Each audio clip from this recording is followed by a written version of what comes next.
नमस्कार, जय भीम सर। मैं एडवोकेट नमस्कार राकेश सर, माले। कैसे? जी, हाँ हाँ। बढ़िया हूँ, मैं बढ़िया हूँ।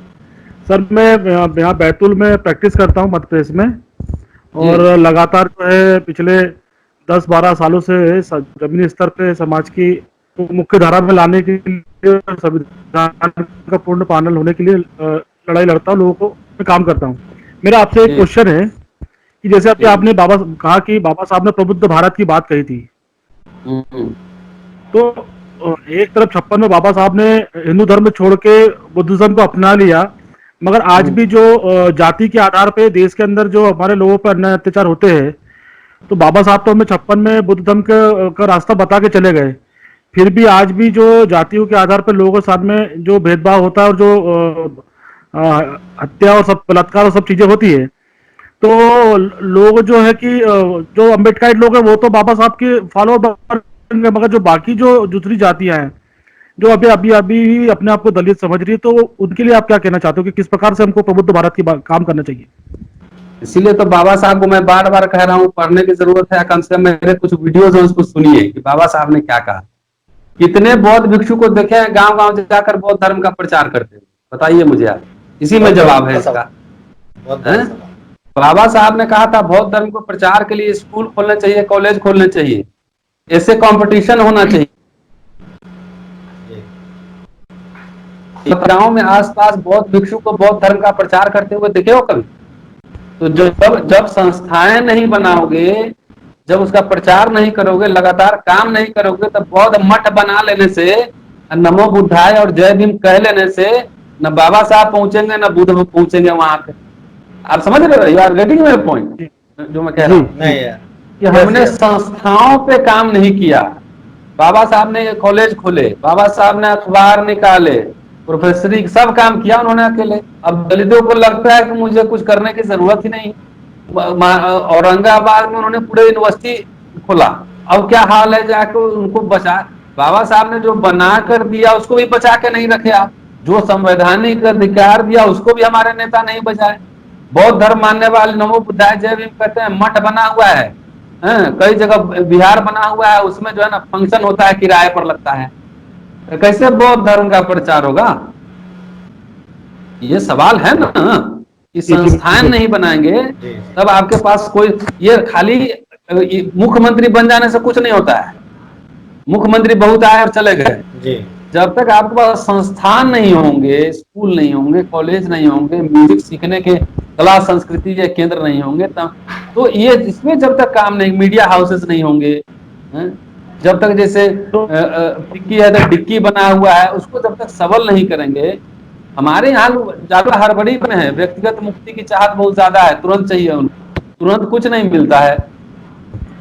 सर, अभी आप देख रहे होंगे कि लॉकडाउन के दौर में भी सरकार जो है टीवी पर रामायण दिखाने का काम चल, और सिलेबस के अंदर गोडसे और काल्पनिक चीजें बताई जा रही, तो उसमें जो है हमारा जो बहुजन मूवमेंट के जो बच्चे हैं और जो मूवमेंट का यूथ है, वो तो ये सब चीजें देख रहा है, तो आप इसको कैसा देखते हैं? देखिए, वो अपना काम ईमानदारी से कर रहे हैं। वो अपना काम ईमानदारी से कर रहे हैं जो उनको करना है। आप मुझे बताइए, मैंने अम्बेडकर नामा चलाया अपना घर का खर्चा चलाने के लिए चलाया है क्या?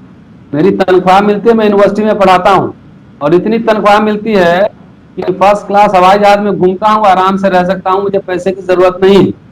तो मैं रोज एक वीडियो बनाने के लिए 4 घंटे बैठा रहता हूँ, पढ़ता हूँ, अंग्रेजी की किताबें है, और सही बात। सिंपल भाषा में उसको समझाता हूँ। अगर आपको देखने के लिए टाइम भी नहीं है, तो इस समाज को गुलाम होने से कौन रोक सकता है? बिल्कुल सही बात। आप समझ बिल्कुल रहे हैं? सही है। आप वहां बहुत रामायण महाभारत चल रहा है, हमारे लोग तो उस वीडियो को 10 जगह फॉरवर्ड भी नहीं करते। आप देख लो उठा के उसमें। मैं सही बात। अपने हिस्से का काम कर रहा हूं, लेकिन समाज के लोग अपने हिस्से का काम कर रहे हैं क्या? नहीं। तो इस समाज जो गुलाम और महाराजाओं के कल्पित कहानियों को पढ़ने में बहुत मजा आता है, तो पढ़ नहीं रहे, लेकिन टीवी में घुस घुस के आप पूजा करते रहो टीवी का।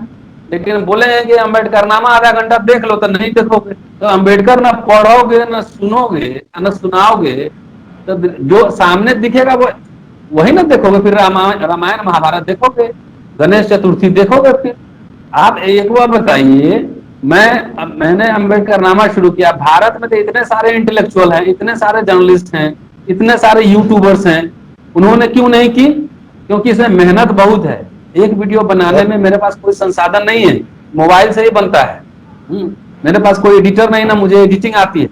मेरा बेटा स्टूडेंट है, भाई बेटा ये लोग मिलकर सब सिखाया मुझे, तो मैं बना के आपको डालता हूँ यूट्यूब पर, वो भी नहीं देख सकते हैं तो खाली जय भीम करते रहिए, जय भीम नमो बुद्धाय। मैं तो अपने हिस्से नहीं, काम कर रहा हूँ, बाकी काम तो और लोगों को करना है। बहुत कड़वी बात बोले सर। करूँ बाबू सर, एक क्वेश्चन और है मेरा वाला। जी। ये आपको अब भी लगता है कि राजनीतिक आरक्षण जो मिला हुआ है बाबा साहब ने 10 साल के दिया था, अब उस राजनीतिक आरक्षण को खत्म हो जाना चाहिए, खत्म कर देना चाहिए? इसीलिए सब सब गुड़ गोबर हो चुका है, किसी को कुछ पता नहीं है कि किसने किस चीज के लिए दिया था। पूना पैक्ट जाके वीडियो मेरा देखिए वकील साहब, पूना पैक्ट में मैंने कई वीडियोस डाले हैं, सुनिए उसको। वो लड़ाई किस बात पे थी? लड़ाई जब पृथक निर्वाचन क्षेत्र पर जब कॉम्प्रोमाइज हो रहा था, तो लड़ाई थी कि रेफरेंडम को लेकर लड़ाई थी। सिर्फ 10 वर्ष नहीं था, 10 वर्ष रेफरेंडम के लिए था। जिसको आरक्षण, जब जब नौकरी में आरक्षण खत्म हो गया, जब प्राइवेटाइजेशन हो गया था लोगों, तब पॉलिटिकल रिजर्वेशन भी खत्म हो जाएगा, कोई नहीं रोक सकता है। पॉलिटिकल रिजर्वेशन भी खत्म हो जाएगा। जब सब कुछ खत्म हो रहा है तो नेता एमएलए एमपी लोग काहे के लिए बचेंगे? आप नहीं समझ तो रहे वो हैं? भी कोई काम, सर वो भी तो कोई काम नहीं कर रहे हैं, वो भी बैठे हैं हर पार्टी की आज घंटी तो बजा रहे हैं। सब खत्म हो जाएगा। संघ की घंटी बजा रहे हैं और संघ का पट्टा लेके और पार्टी की गाइडलाइन लेके वो लोग काम करते हैं और समाज को भूल जाते हैं। उन लोगों के लिए आप क्या कहेंगे? तो सुप्रीम कोर्ट से उनका खत्म हो जाएगा ना। सुप्रीम कोर्ट कह देगा कि 10 साल के लिए था उसका, मेरा कोई एमएलए एमपी तो पढ़ा नहीं पूना पैक्ट, गोल में सम्मेलन पढ़ा नहीं, उसको कुछ पता ही नहीं था कि पूना पैक्ट में क्या था।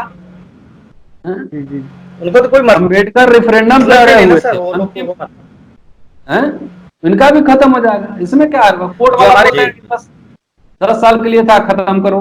सर जी। एक क्वेश्चन और तो करना चाहूंगा मैं कि जब सुप्रीम कोर्ट की टिप्पणी आती है और प्रमोशन में आरक्षण की जो मामला आता है और संविधान पे जब भी छेड़छाड़ आती है, तो युवा लोग जो है सड़कों पर लड़ने के लिए आते हैं और समाज का यूथ जो है बड़ी ताकत में सड़कों पे आता है संविधान बचाने के लिए। मगर जिन्होंने आरक्षण का फायदा लिया, जो आईएएस अधिकारी और बड़े बड़े पदों पर ओहदे पे पहुंच गए हैं, वो लोग जो है जब आपके जैसे कुछ अपवाद बात हैं, आती है और कुछ आपके जैसे हाँ अपवाद।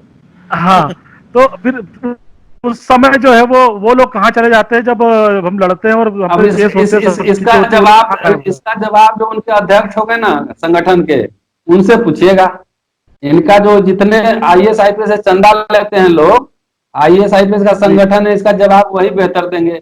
अब हमसे पूछेगा तो मैं तो व्यक्तिगत जवाब दूंगा, मैं तो अदना सा आदमी हूँ, सिंपल नहीं आदमी। बताइए ना, व्यक्तिगत बताइए ना सर, आपको आपको कैसा महसूस होता है?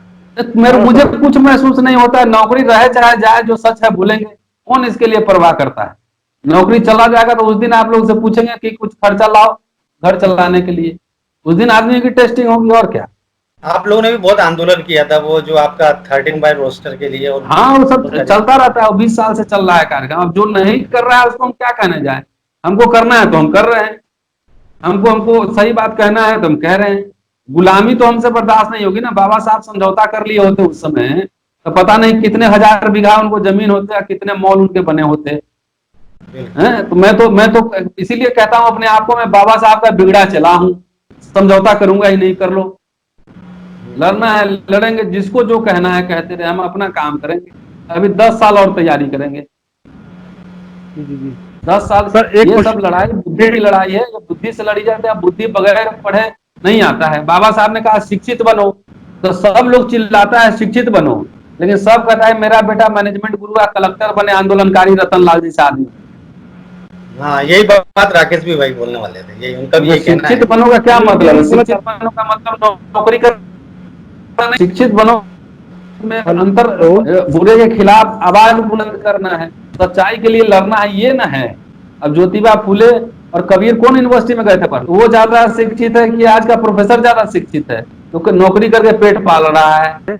और एक मूल निवासी कॉन्सेप्ट है, तो आपको नहीं लगता कि मूल निवासी कॉन्सेप्ट जो है उसमें जातियों का वर्चस्व बढ़ेगा और आपस में सब जातियां लड़ेगी? तो ऐसा लगता नहीं आपको, जब प्रबुद्ध भारत की बात और मूल निवासी कॉन्सेप्ट? सेकेंड राउंड कॉन्फ्रेंस हुआ था तो उस समय ही विवाद हुआ था। कुछ अनुसूचित जाति, कुछ अस्पृश्य लोगों ने ये सवाल उठाया था कि भाई हम डिप्रेस क्लास हमको मत कहिए, तो बाबा साहब को इस समय बहुत ज्यादा दिलचस्पी नहीं थी। ब्लैक को अमेरिका में खराब समझते थे ना, ब्लैक्स बहुत ही गंदा समझा जाता था। तो बाबा साहब ने, ब्लैक्स ने उसी को अपनी ताकत बना लिया ना, बोला ब्लैक इज ब्यूटीफुल। तो बाबा साहब को इसमें दिलचस्पी नहीं थी कि डिप्रेस क्लास बोलो कि अछूत बोलो, क्या कुछ बोलो और ये बोलो। उनकी दिलचस्पी थी कि इनकी मुक्ति कैसे होगी। तो आज हमारे लोग जो है, उन्होंने कहा था कि नॉन कन्फर्मिस्ट हिंदू बनो, कहो, 3 शब्दावली दिए थे, मैंने वीडियो में जिक्र किया है। आपने देखा आप पहले कुछ भी करो, दलित भी कहो, आपस में क्यों लड़ते हो कि बहुजन कहो तो दलित कहो? अरे कुछ भी कहो, कॉमन एजेंडा पे तो आ जाओ सड़क पे। हम दलित, पहले बात कॉमन समझिए, एजेंडा दलित पे इज आना a word of political empowerment, political empowerment का वर्ड है। मूल निवासी लेटेस्ट फ्रेज हुआ है, शूद्र जो है शास्त्रों से आया है, शेड्यूल कास्ट जो है संविधान से आया है। ये बात क्यों नहीं समझ रहे हैं? और दलित लिटरेचर से आया है, पंच है इस वर्ड में। इसलिए दलित शब्द का इस्तेमाल करने से सत्ताएं हिलती हैं, क्योंकि इसमें यूनिफिकेशन का ज्यादा इसमें ताकत है। जैसे देखते हैं ना, नाम छोटा सा होता है टाटा, ऋण, अब ब्रांड कितना बड़ा है। तो उसी तरह दलित एक बार बोल दिए, दलित का मतलब इसको पंच बनाओ ना, इसको ताकत का शब्द बनाओ, तो पढ़ो, लोग पढ़ेगा नहीं तो समझेगा क्या। दलित मतलब गिरा हुआ नहीं है, दलित का मतलब ब्रोकन, डिप्रेस क्लास के सेंस में हुआ है। तो उसी शब्द से ताकत निकालिए, जैसे कि ब्लैक्स ने अमेरिका में किया था। बोला ब्लैक बहुत गंदा है, बोला black is beautiful, black is powerful. Antithesis ऐसे निकलता है ना। आप देख रहे हैं WLBS न्यूज। चैनल को सब्सक्राइब करना और बेल आइकन को प्रेस करना ना भूले।